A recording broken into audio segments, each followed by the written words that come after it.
하나님께서 아브라함을 시험하셨습니다. 그런데 이 시험은 하나님께서 아브라함을 모르셔서 하는 시험이 아니라고 했습니다. 하나님께서 아브라함의 믿음을 드러내시고 그를 더 깊은 자리로 이끌기 위한 시험이었습니다. 그런데 하나님께서 요구하신 것은 너무나도 충격적입니다. 내 사랑하는 독자 이삭을 번제로 드려라. 이삭은 단순한 아들이 아닙니다. 아브라함이 백세에 얻은 약속의 아들입니다. 하나님이 친히 주신 선물입니다.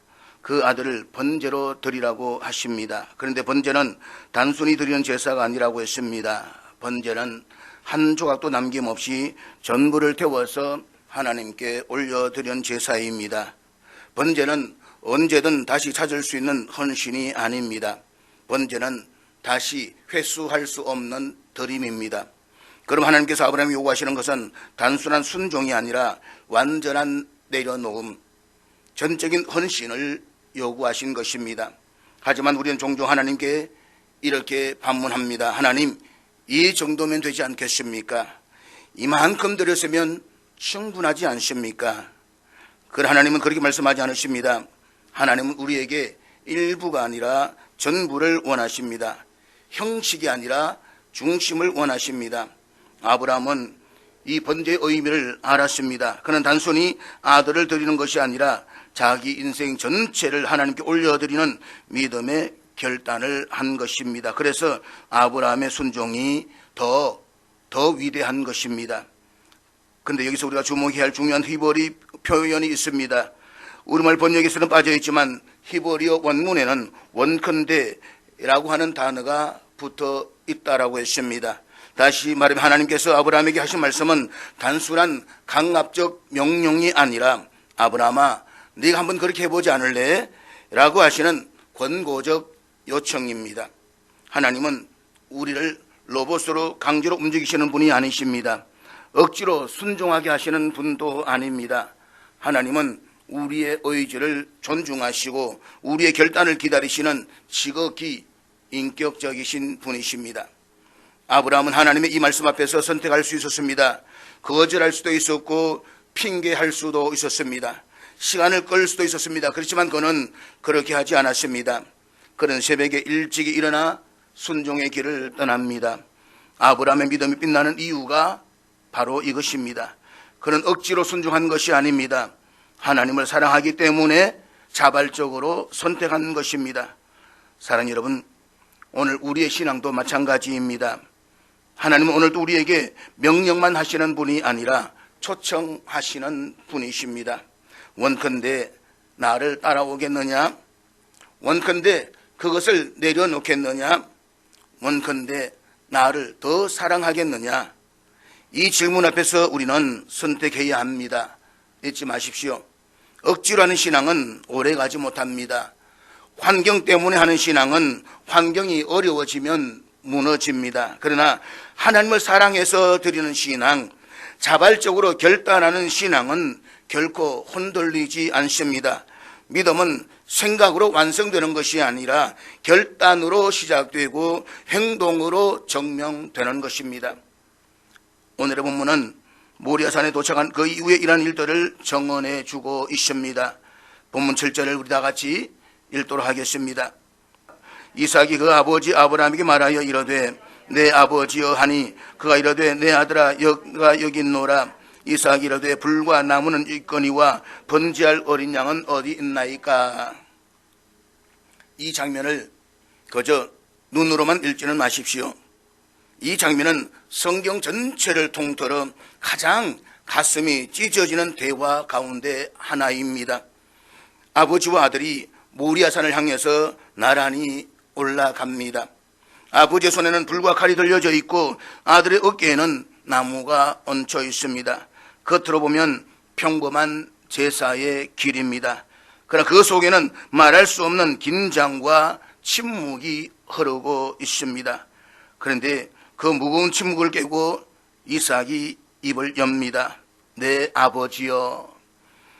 여기서 성경 그냥 아버지라고 하지 않습니다. 히브리어 원문을 보면 나의 아버지라는 표현입니다. 히브리어로 아비가 아니라 아비야입니다. 야는 이 접속어는 소유를 나타내면서 친밀함과 사랑을 나타냅니다. 그러니까 이것은 이삭은 단순히 호칭을 부르는 것이 아닙니다. 이 부름 속에는 전적인 신뢰가 담겨 있습니다. 이 부름 속에는 의심이 없는 순수함이 담겨 있습니다. 이 부름 속에는 아버지를 향한 절대적인 의존이 담겨 있습니다. 아들로부터 이 부름을 듣는 아브라함의 마음은 어떠했겠습니까? 그는 이 아들을 너무나 잘 압니다. 100세에 얻은 아들입니다. 눈에 넣어도 아프지 않을 아들입니다. 하나님의 약속에 전부가 걸려있는 아들입니다. 그런데 그 아들이 지금 나의 아버지라고 부르고 있습니다. 이 부름은 칼보다 더 깊이 아브라함의 가슴을 찌릅니다. 이 부름은 불보다 더 뜨겁게 그의 심장을 태웁니다. 하지만 아브라함은 도망치지 않습니다. 외면하지 않습니다. 침묵하지 않습니다. 그는 대답합니다. 내 아들아, 내가 여기 있노라. 아브라함 이 한마디 속에는 두 가지가 동시에 들어있습니다. 첫째는 사랑입니다. 내 아들아. 그리고 그 둘째는 결단입니다. 내가 여기 있노라. 여기서 내가 있노라 라는 말은 단순한 위치 보고가 아닙니다. 이것은 헌신의 언어입니다. 순종의 언어입니다. 하나님 앞에서도 아들 앞에서도 도망가지 않겠다는 믿음의 고백입니다. 지금 아브라함은 두 방향 사이에 서 있습니다. 한쪽에는 하나님이 계십니다. 그리고 다른 한쪽에는 아들이 있습니다. 그는 둘 다 포기할 수 없습니다. 그렇지만 그는 한쪽을 선택해야만 합니다. 둘 다 선택할 수가 없습니다. 이것이 믿음입니다. 믿음이 좋다라고 해서 고통이 없는 것이 아닙니다.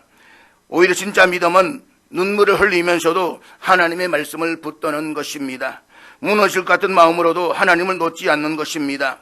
무엇보다도 하나님은 우리의 믿음을 시험하실 때에 가장 아픈 지점, 우리가 가장 숨기고 싶고 붙들고 싶은 바로 그 지점을 건드리십니다. 아브라함은 지금까지 한마디도 하지 않고 침묵하며 순종의 길을 걸어왔습니다. 그런데 이제 더 이상 침묵할 수 없는 순간이 온 것입니다. 아들의 입을 통해서 하나님께서 그의 중심을 마지막까지 흔드시는 것입니다. 이삭이 아버지 아브라함에게 묻습니다. 불과 나무는 있거니와 번제할 어린 양은 어디 있나이까? 이것은 단순한 질문이 아닙니다. 이것은 마치 저격병의 총알처럼 아브라함의 심정을 관통하는 질문입니다. 이 질문은 아브라함의 심장을 갈기 찢는 질문입니다. 지금까지 참고 견디면서 걸어왔습니다. 하나님의 명령 붙들고 버텨왔습니다. 그러나 사랑하는 아들의 순진한 이 질문 앞에서 아브라함의 마음은 무너질 뻔했습니다. 생각해 보십시오. 이삭은 지금 아무것도 모릅니다. 꿈에 늘 자식이 자신이 그 번제물이라는 사실을 상상이나 했겠습니까? 그래서 그는 순진하게 묻습니다. 아버지, 양은 어디 있습니까? 그런데 아브라함은 알고 있습니다. 하나님께서 요구하신 번제물이 바로 자기 아들이라는 사실을 말입니다. 이것이 아브라함에게는 마지막 시험이었습니다. 칼을 드는 것보다 더 어려운 시험이었습니다. 산을 오르는 것보다 더 힘든 시험이었습니다. 믿음은 결국 사랑하는 것을 하나님께 온전히 맡길 수 있는가를 묻는 시험입니다. 오늘 한국교회가 약해진 이유도 여기에 있습니다. 우리가 하나님 믿는다라고 말하지만 하나님보다 더 사랑하는 것이 많아졌습니다. 예배보다 현실을 더 사랑하고 사명보다 안정을 더 사랑하고 십자가보다 편안함을 더 사랑합니다. 그러나 잊지 마십시오. 모리아 산의 길은 언제나 결단의 길입니다. 하나님을 가장 사랑하는 자만이 끝까지 올라갈 수가 있습니다. 그리고 이 장면은 단순히 아브라함의 이야기로 끝나지 않습니다. 이 장면 속에는 장차 오실 예수 그리스도의 그림자가 담겨져 있습니다. 아버지와 함께 산을 올라가는 이삭의 모습은 골고다 언덕을 향해서 십자가를 지고 가시는 예수님의 모습을 보여줍니다. 순종하며 따라가는 이삭처럼 예수님께서는 아버지의 뜻에 끝까지 순종하셨습니다. 그리고 결정적으로 이삭의 질문은 결국 인류 전체의 질문이 되었습니다. 번제할 어린 양은 어디 있나이까? 구약 전체가 묻고 있는 질문입니다. 죄인을 대신하여 죽을 참된 어린 양이 어디 있느냐는 질문입니다. 그리고 하나님 그 질문에 예수 그리스도로 대답하셨습니다. 세례 요한은 예수를 바라보면서 이렇게 외쳤습니다. 보라, 세상 죄를 지고 가는 하나님의 어린 양이로다. 이삭 대신 순양이 준비되었던 것처럼 우리 대신 예수님이 십자가에서 죽으셨습니다. 우리가 받아야 할 심판을 어린 양 대신 예수님께서 대신 담당하셨습니다. 그러므로 우리는 모리아산에서 두 가지를 보아야 합니다. 하나는 믿음의 사람 아브라함입니다. 그리고 또 다른 하나는 우리를 위해 준비된 참 어린 양이신 예수 그리스도입니다. 그렇다면 사랑하는 여러분 지금 무엇을 붙들고 살아가고 있습니까? 하나님보다 더 사랑하는 것이 있지 않습니까? 믿음의 길에는 내가 붙들고 있는 것을 내려놓아야 하는 순간, 내 신앙이 단지 말이 아니라 실제인지를 드러내는 순간이 옵니다. 그리고 하나님 반드시 우리에게 묻도록 만드십니다. 정말 하나님을 믿느냐? 정말 네가 나를 사랑하느냐? 이 질문 앞에서 우리는 도망칠 수 없습니다. 아브라함도 도망치지 않았습니다. 아들아, 네가 그 재물이다. 이 말을 해야 하는 상황입니다. 그러나 아브라함은 그렇게 말하지 않습니다. 그는 아들의 질문 앞에서 하나님 향해 믿음을 고백합니다. 본문 8절 말씀입니다. 아브라함이 이르되 내 아들아, 번제할 어린 양은 하나님이 자기를 위하여 친히 준비하시리라 하고 두 사람이 함께 나아가서, 이 한 문장은 아브라함의 인생 전체가 엉축된 고백입니다. 이것은 순간적으로 만들어낸 말이 아닙니다. 평생 하나님을 신뢰하고 따라온 사람만이 할 수 있는 믿음의 언어입니다. 특별히 이 한 문장 속에는 아브라함의 신앙이 다 담겨 있습니다. 첫째로 아브라함은 하나님의 언약을 붙들고 있습니다. 하나님께서는 이미 아브라함에게 분명히 약속하셨습니다. 이삭에게서 난 자라야 내 씨라 부를 것이다. 다시 말하면 하나님의 구속 역사, 하나님의 언약의 계보는 반드시 이삭을 통해서 이어진다는 것입니다. 그렇다면 지금 모리아산 위에서 벌어지고 있는 이 상황은 무엇입니까? 하나님께서 친히 주신 약속과 지금 주신 약속이 충돌하는 것처럼 보입니다. 바로 여기에서 우리의 진짜 믿음이 드러납니다. 아브라함은 계산하지 않았습니다. 이삭을 죽이면 하나님의 약속은 어떻게 되는가? 그는 따지지 않았습니다. 이 상황은 논리적으로 도저히 맞지 않는다라고 판단하지도 않았습니다. 아브라함은 오직 하나만을 붙듭니다. 바로 하나님의 말씀입니다. 엘로힘의 하나님이 약속하셨다면 엘로힘의 하나님이 반드시 이루신다, 이 확신입니다. 그러므로 아브라함의 믿음은 상황을 해석하는 믿음이 아니라 말씀으로 상황을 넘어서는 믿음입니다. 이것이 믿음입니다. 믿음은 상황이 좋아서 생기는 것이 아닙니다. 믿음은 길이 보여서 걸어가는 것이 아닙니다. 믿음은 길이 보이지 않아도 하나님 말씀하셨기 때문에 걸어가는 것입니다. 믿음은 이해가 되어서 순종하는 것이 아니라 이해가 되지 않아도 순종하는 것입니다. 그렇다면 오늘 우리의 신앙을 한번 돌아보십시오. 우리는 하나님의 말씀을 들을 때에도 먼저 내 상황에 맞는지를 따집니다. 내 형편에 가능한지를 계산합니다. 그리고 나서 순종할지 말지를 결정합니다. 그러나 아브라함은 그렇게 하지 않았습니다. 그는 하나님의 말씀 앞에서 자신의 상황을 내려놓았습니다. 자신의 생각을 내려놓았습니다. 자신의 계산을 내려놓고 오직 하나님의 언약을 붙들었습니다. 잊지 마십시오.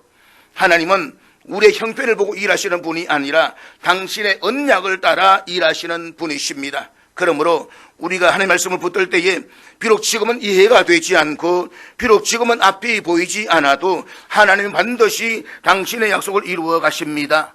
이 믿음이 오늘 우리 가운데 회복되어지기를 주님의 이름으로 축복합니다.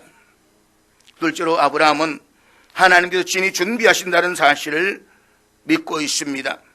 여기서 중요한 표현이 있습니다. 하나님이 자기를 위하여 친히 준비하시리라.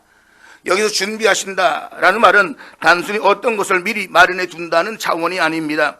하나님께서 상황 한가운데서 직접 개입하시고 당신의 손으로 해결하신다는 뜻이 담겨져 있습니다. 그리고 더 중요한 것은 자기를 위하여입니다. 우리는 신앙생활을 하면서 자주 하나님을 나를 위한 분으로만 생각하기가 쉽습니다. 또 그렇게 행동하기도 합니다. 하나님이 나를 위해서 해 주실 것이다. 하나님이 내 문제를 해결해 주실 것이다. 물론 하나님은 우리를 사랑하십니다. 그러나 본문이 강조하는 핵심은 거기에 있지 않습니다. 하나님은 자기를 위하여 준비하십니다. 하나님의 뜻을 위하여, 하나님의 언약을 위하여, 하나님의 영광을 위하여 신이 준비하시는 것입니다. 그러므로 하나님의 준비는 인간의 필요에서 출발하는 것이 아니라 하나님의 계획에서 출발합니다. 이것이 얼마나 중요한 신앙의 전환인지 모릅니다. 내가 원하는 것을 하나님이 맞춰주시는 신앙이 아니라 하나님이 이루고자 하시는 것을 내가 신뢰하는 신앙입니다. 아브라함은 바로 이 믿음을 가지고 있었습니다. 지금 그는 아무것도 보이지 않습니다. 대체 재물이 어디 있는지도 모릅니다. 해결의 방법이 보이지 않습니다. 하지만 그는 분명히 알고 있습니다. 하나님이 준비하신다. 더 나아가서 하나님이 반드시 준비하실 수밖에 없다. 왜요? 하나님은 당신의 이름을 걸고 말씀하셨기 때문입니다. 하나님은 거짓말을 하실 수 없는 분이시기 때문입니다. 그리고 당신의 언약을 스스로 깨뜨릴 수 없는 분이기 때문입니다. 그래서 하나님의 계획하신 일은 결코 어긋날 수가 없습니다. 이 믿음에 서 있을 때에 사람은 흔들리지 않습니다. 환경이 흔들려도, 상황이 바뀌어도, 길이 막혀 보여도 마음이 무너지지 않습니다. 왜냐하면 문제의 중심이 내가 아니라 하나님이시기 때문입니다. 그렇다면 오늘 우리의 신앙을 한번 점검해 보십시오. 우리는 자주 하나님 왜 나를 위해서 준비해 주지 않습니까? 라고 묻고 있지는 않습니까? 그러나 성경은 우리에게 묻습니다. 너는 하나님이 하나님 되심을 믿느냐? 하나님은 반드시 준비하십니다. 당신의 이름을 위하여, 당신의 언약을 위하여, 당신의 영광을 위하여 지금도 우리의 삶 가운데서 친히 준비하고 계십니다. 이 하나님을 신뢰하는 믿음이 오늘 우리 가운데 충만하기를 주님의 이름으로 축복합니다. 셋째로, 아브라함은 죽음 너머의 하나님을 믿고 있습니다. 히브리서 11장을 보면 아브라함은 하나님께서 능히 죽은 자 가운데서 다시 살리실 줄로 믿었다라고 말씀하고 있습니다. 이삭이 죽는다라고 해도 끝이 아니라는 것입니다. 본문의 말씀을 깊이 한번 묵상해 보십시오. 지금 아브라함은 단순히 하나님이 어떻게든 해결하시겠지라는 막연한 기대를 가지고 있는 것이 아닙니다. 그는 분명히 알고 있습니다. 엘로힘의 하나님은 죽음도 넘어서시는 분이시다. 이것이 아브라함의 믿음입니다. 지금 아브라함은 이삭을 데리고 모리아산을 향해서 올라가고 있습니다. 그리고 성경은 이렇게 기록합니다. 두 사람이 함께 나아가서, 이 말은 단순한 동행이 아닙니다. 이것은 믿음의 전수입니다. 아버지의 믿음이 아들에게 전달되는 자리입니다. 이삭은 아무것도 모른 채 따라가는 것이 아닙니다. 그는 질문을 던졌습니다. 그는 상황을 인식하고 있습니다. 그럼에도 불구하고 아버지를 따라갑니다. 왜입니까?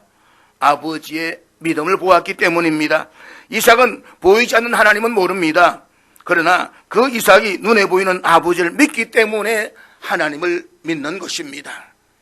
사랑하는 여러분, 우리의 믿음은 반드시 다음 세대에게 전달됩니다. 말로 전달되는 것이 아니라 삶으로 전달됩니다. 우리가 절망 속에서 어떻게 반응하는가? 우리가 문제 앞에서 무엇을 붙드는가? 우리가 끝이라고 보이는 그 자리에서 누구를 바라보는가? 그것이 그대로 다음 세대의 신앙이 됩니다. 그러므로 이제 이후로 죽음 너머를 보십시다. 끝 너머를 보십시다. 상황 너머에 계신 하나님을 보십시다. 그 하나님이 오늘도 살아계시고 그 하나님이 오늘도 역사하시며 그 하나님이 반드시 당신의 뜻을 이루어 가십니다. 이 믿음으로 살아가는 저와 여러분 되시기를 주님의 이름으로 축복합니다. 본문 9절 10절 말씀을 다 같이 읽도록하겠습니다. 하나님이 그에게 일러주신 곳에 이른지라 이에 아브라함이 그곳에 제단을 쌓고 나무를 버려놓고 그의 아들 이삭을 결박하여 제단 나무 위에 놓고 손을 내밀어 칼을 잡고 그 아들을 잡으려 하니, 하나님께서 아브라함에게 사랑하는 독자 이삭을 번제로 드리고 말씀하셨고, 아브라함은 사흘길을 걸어서 모리아 산으로 올라왔습니다. 그리고 이제 본문은 마침내 마지막 순간을 기록하고 있습니다. 본문의 말씀은 읽기만 해도 가슴이 무너집니다. 그런데 오늘 우리는 이 장면 속에서 단순히 한 아버지의 비극만을 보는 것이 아닙니다. 우리는 여기에서 하나님 앞에 끝까지 순종하는 믿음이 무엇인가를 보여주고 있습니다. 그리고 동시에 우리를 위해서 독생자를 내어주신 하나님의 사랑까지도 바라보게 합니다. 하나님이 그에게 일러주신 곳에 이른지라. 여기서 중요한 것은 아브라함이 끝까지 그 길을 걸어왔다는 것입니다. 사실 모리아산으로 올라오는 사흘 동안 아브라함은 수없이 돌아설 수도 있었습니다. 하나님, 이것만은 도저히 안 되겠습니다 라고 말할 수도 있었습니다. 더구나 하나님께서 강요해서 명령하신 것이 아니라 한번 그렇게 해보지 않을래 라고 요청하셨기 때문에 거절할 수도 있습니다. 그러나 아브라함은 자기 감정보다 하나님의 말씀을 붙들었습니다.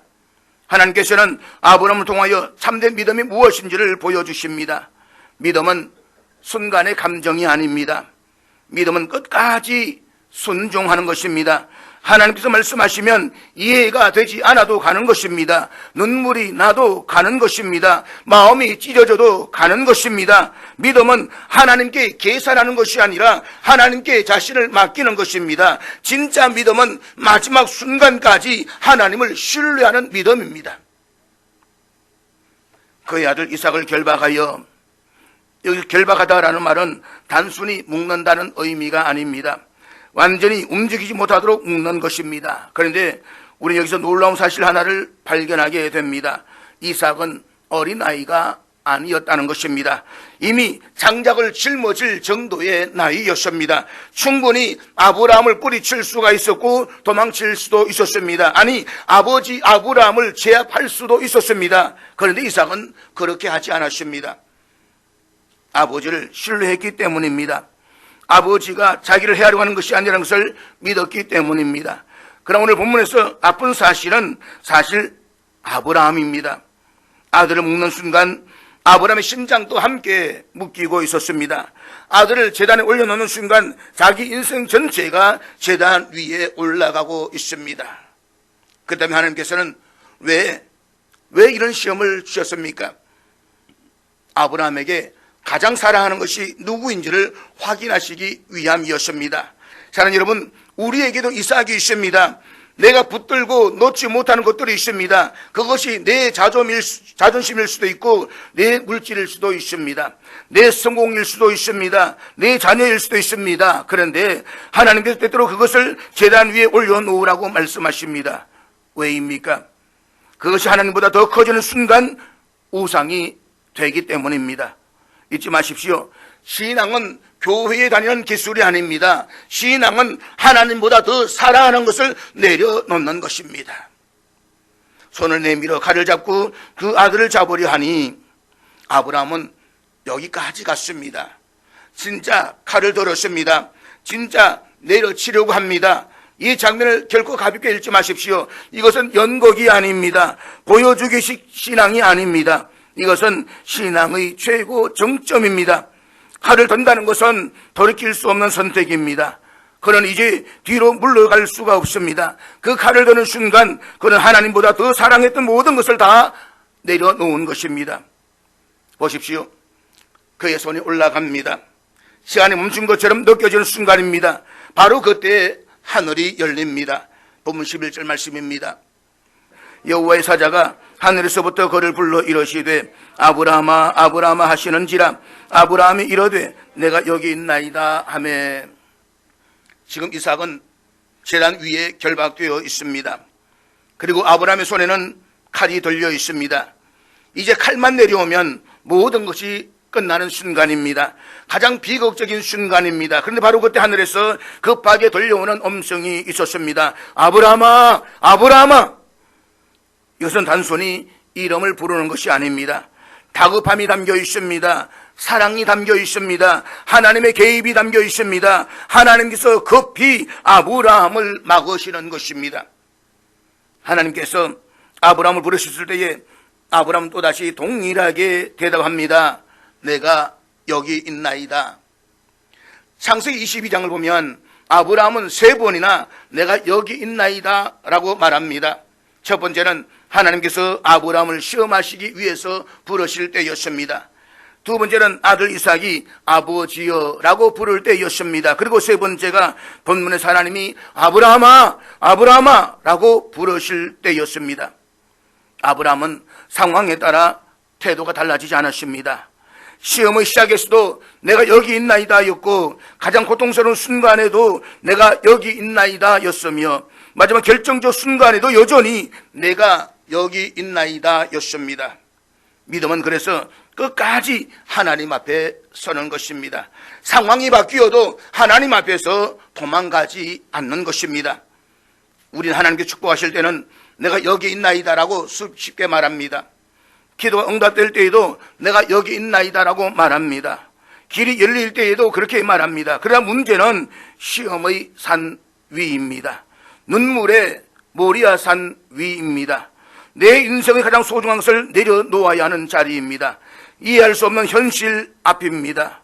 기도에도 침묵하는 것 같은 순간입니다. 바로 그 자리에서도 내가 여기 있나이다 라고 말할 수 있는가? 라고 하는 것입니다. 아브라함은 지금 칼을 들고 있습니다. 인간적으로 보면 이미 마음이 찢어질 대로 찢어졌습니다. 사랑하는 아들을 하나님께 덜이하는 고통 속에 있습니다. 그런데도 하나님의 부르심 앞에 즉각 반응합니다. 내가 여기 있나이다. 이것은 단순한 대답이 아닙니다. 이것은 절대 순종의 고백입니다. 이것은 믿음의 최종 확인입니다. 이것은 하나님께 대한 완전한 신뢰입니다. 더 놀라운 것은 하나님께서 아브라함 이름을 2번이나 부르셨다는 것입니다. 아브라함아 아브라함아. 성경에서 이름을 2번씩 반복해서 부르실 때에는 특별한 사랑과 긴급함이 담겨져 있습니다. 그리고 하나님께서는 이처럼 이름을 2번 부르셨다는 것은 단순한 호출이 아닙니다.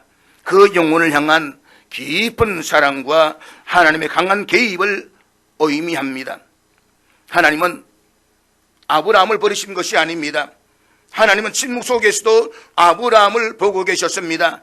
칼을 들고 있는 순간에도 보고 계셨습니다. 눈물을 삼키는 순간에도 보고 계셨습니다. 그리고 정확한 시간에 개입하셨습니다.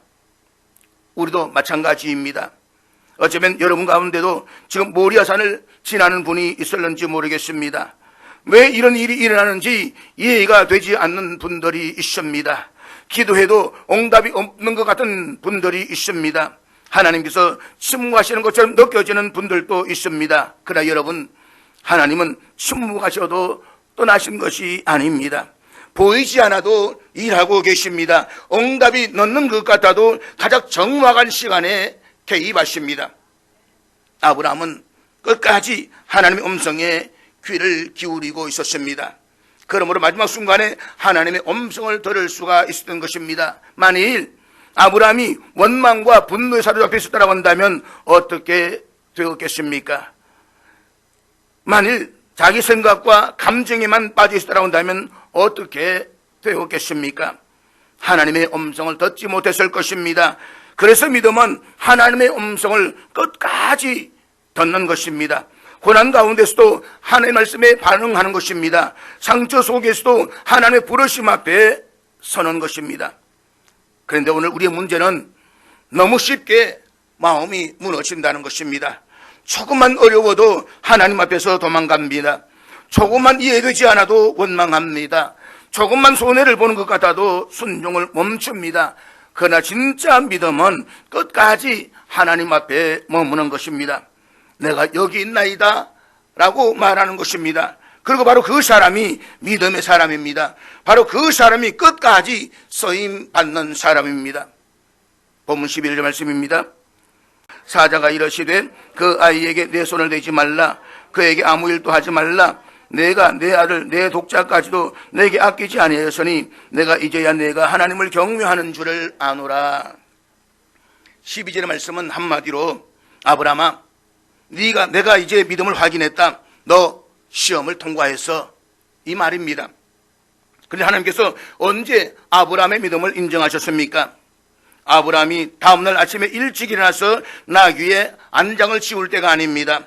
두 종과 이삭을 데리고 집을 출발했을 때도 아닙니다. 사흘길을 흔들림 없이 걸어갔을 때도 아닙니다. 모리아 산에서 제단을 쌓을 때도 아닙니다. 이삭을 결박하여서 제단 위에 높였을 때도 아닙니다. 심지어 칼을 뽑아 들었을 때도 아닙니다. 하나님께서 이제야 내 믿음을 알았다라고 말씀하신 때는 그 칼이 실제로 내려오기 직전이었습니다. 끝까지 간 것입니다. 끝까지 하나님을 신뢰한 것입니다. 그래서 참된 믿음은 시작이 아닙니다. 참된 믿음은 끝까지 가는 것입니다. 처음에 뜨겁게 결단한 사람이 믿음 좋은 사람이 아닙니다. 끝까지 흔들리지 않고 순종하는 사람이 좋은 믿음의 사람입니다. 그렇지만 솔직히 우리는 신앙생활을 하면서 하나님께 늘 선을 긋습니다. 하나님, 여기까지는 드리겠습니다. 여기까지는 순종하겠습니다. 이것만 하겠습니다. 그런데 어느 순간 하나님께서 가장 소중한 부분을 건드리시면 마음이 흔들립니다. 불편해집니다. 짜증납니다. 하나님, 이것만은 안 됩니다. 내 자식만큼은 안 됩니다. 내 자존심만큼은 안 됩니다. 내 물질만큼은 안 됩니다. 내 건강만큼은 안 됩니다. 우리는 믿음을 내가 결정하려고 합니다. 하나님께 순종하는 범위를 내가 정하려고 합니다. 신앙은 신앙이고 현실은 현실이라고 말합니다. 그러나 믿음은 부분적인 순종이 아닙니다. 믿음은 끝까지 하나님께 자신을 맡기는 것입니다. 본문에서 하나님은 말씀하십니다.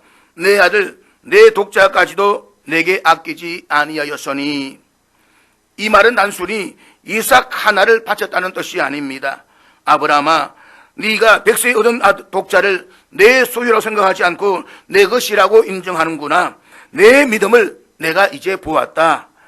바로 그것입니다. 히브리어로 신뢰한다, 믿는다 라는 말 가운데 중요한 단어가 바로 바타흐입니다. 바타흐. 이 말은 단순히 머리로 인정하는 수준이 아닙니다. 전적으로 기댄다는 뜻입니다. 벽에 몸을 기대는 사람은 그 벽이 자기를 버텨줄 것이라고 믿기 때문입니다. 만약 흔들리는 합판이라고 한다면 절대로 몸을 기대지 않습니다. 그런데 참된 믿음은 여기서 끝나지 않습니다. 내가 하나님께 기대었는데 흔들린 것처럼 느껴질 때가 있습니다. 기도했는데 상황이 더 어려워질 때가 있습니다.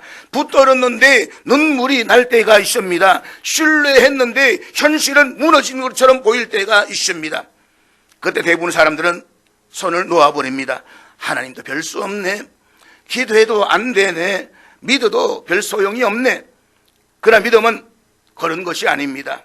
믿음은 끝까지 기대는 것입니다. 넘어질 것 같아도 기대는 것입니다. 눈물이 나도 기대는 것입니다. 무너질 것 같아도 기대는 것입니다. 언제까지요? 땅바닥에 완전히 쓰러질 때까지 기대는 것입니다. 그것이 믿음입니다. 지금 아브라함이 바로 그 상태입니다. 칼을 들고 있습니다. 심장이 찢어집니다. 숨이 꽉 막혀옵니다. 그럼에도 불구하고 끝까지 하나님께 기대고 있는 것입니다. 그리고 그때 하나님께서 말씀하십니다. 내가 이제야 네 믿음을 보았다. 아브라함은 모리아산으로 올라갈 때에 끝을 알지 못했습니다. 결과를 다 알고 올라간 것이 아닙니다. 다만 하나님을 믿고 올라갔습니다. 칼을 들었을 때에도, 아들을 결박했을 때에도, 아들을 제단에 높일 때에도 그건 하나님의 신실하심을 붙들었습니다. 그리고 그 마지막 순간에 하나님께서는 아브라함아, 아브라함아 라고 부르시면서 신이 준비하신 순양을 보여주셨습니다. 사랑하는 여러분, 모리아산은 포기의 산이 아니라 하나님의 영광을 보는 산입니다. 내 것을 붙드는 손에는 하나님의 은혜가 채워질 수가 없습니다. 그러나 내려놓는 손 위에 여호와 일의 역사가 임합니다. 그러므로 이제 결단하십시다. 부분적인 순종이 아니라 끝까지 가는 믿음으로 서십시다. 눈에 보이는 현실보다 하나님의 약속을 더 붙드십시다. 그리고 이렇게 고백하십시다. 하나님, 내 인생도 하나님의 것입니다. 하나님이 친히 준비하실 것을 믿습니다. 그때 하나님께서 반드시 보여주실 것입니다. 여호와 일에 하나님 신이 준비하신 그 은혜를 여러분의 삶 속에서도 반드시 경험하게 되기를 주님의 이름으로 축복합니다.